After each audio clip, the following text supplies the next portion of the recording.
Hola chiquillos, espero que todos y todas se encuentren muy bien.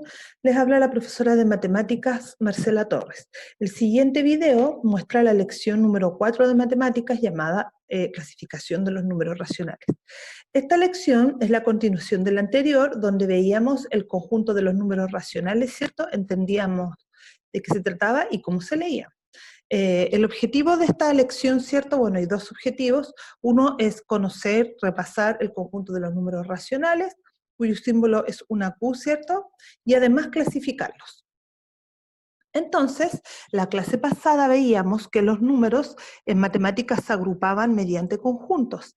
Y veíamos que los números naturales, cuyo símbolo es una N, ¿cierto? Son aquellos números positivos enteros. También veíamos que los números enteros eran aquellos números positivos, negativos y incluido el cero, y que los números naturales estaban contenidos en Z, ¿cierto? Y finalmente entonces vimos los números racionales, cuyo símbolo es una Q, que los escribíamos A partido por B, donde A era el numerador y B el denominador. Decíamos que estos números, numerador y denominador, pertenecen a Z, es decir, a enteros, o sea, pueden ser cualquier número entero positivo o negativo, que la condición, ¿cierto?, era que el denominador no podía valer cero, o sea, B distinto de cero. Ok, eso veíamos la semana pasada. Esta semana vamos a ver que los números racionales se clasifican, ¿ya? Aquí dice que los números racionales se clasifican en fracciones y decimales. También vamos a entender que las fracciones las puedo convertir en decimales dividiendo el numerador con el denominador, lo que se llama en matemáticas el cociente. Ok, dentro de los números decimales, ¿cierto? Están los finitos y los infinitos. Ya vamos a ver con detalle qué significa cada uno de estos. Y dentro de los infinitos hay decimales periódicos y decimales semiperiódicos. Dice aquí que simbólicamente se tiene que n está contenido en z y que z está contenido en q. ¿Qué significa esto? Que un número natural pertenece a los naturales, por supuesto, a z, a los enteros y a los racionales. ¿Sí? Entonces, sigamos. Debemos entender que todo número natural o entero, o sea, positivo o negativo, lo puedo escribir como un número racional o fraccionario. Por ejemplo, el número 5 yo lo puedo escribir como fracción poniendo 5 partido por 1. El menos 3 también yo lo puedo escribir como fracción escribiendo menos 3 partido por 1. ¿Ya? Entonces, todo número natural o entero se puede representar como un número racional. Ok, dice, si un número pertenece a algún conjunto numérico, se anota esa E que sale ahí que parece un euro, esa E significa pertenece. En caso contrario, se denota con una E, como euro, ¿cierto? Con un slash. Eso significa no pertenece, con una diagonal. Entonces, el ejercicio que sale aquí se trata de ver a qué conjunto pertenecen los números. Por ejemplo, el menos 1,5 pertenece a los racionales, o sea, a Q. Pero el menos 1,5 no pertenece a los enteros, porque es un número decimal. Y el menos 1,5 no pertenece a N, es decir, a los naturales. Luego tenemos otro ejemplo que dice, menos 5 pertenece a los racionales, sí, porque acuérdense que el menos 5 se puede escribir, menos 5 partido por 1. El menos 5 también pertenece a z, es un entero negativo, pero el menos 5 no pertenece a los naturales, puesto que es un número negativo y los naturales son todos positivos. Otro ejemplo, ¿cierto?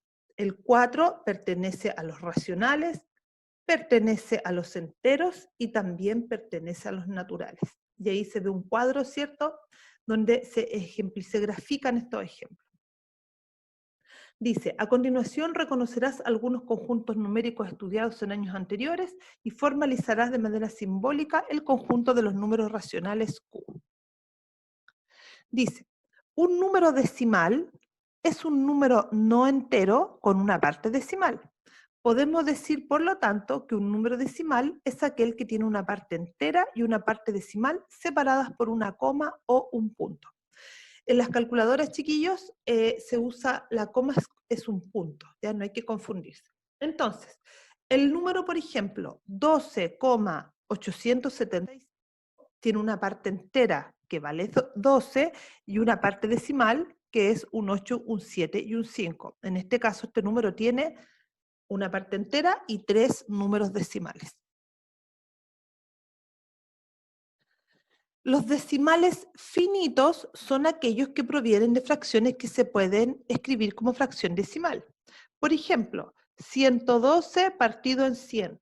¿Cierto? Si yo divido 112 dividido en 100, me va a dar 1,12. 50 partido en 100 es lo mismo que decir 50 dividido en 100, y eso es un medio, y eso equivale también a 0,5. 2/5 equivale a 0,4. Todos estos ejemplos son decimales finitos. En el primer caso, 1,12 es un decimal, es un número decimal finito con 2 decimales. El 0,5 es un decimal finito con un decimal. Decimales infinitos. Los decimales infinitos tienen una parte infinita de cifras decimales. Por ejemplo, 7,56. Esa rayita, ¿cierto? O guión que ustedes ven sobre el 56, los números después de la coma, se llama periodo y me indica que esos números se repiten de forma infinita. O sea, 7,56, 56, 56, 56. Como no puedo escribir infinitas veces 56, se le da un guión sobre los números que se repiten. ¿Ya? La parte que se repite entonces se llama periodo.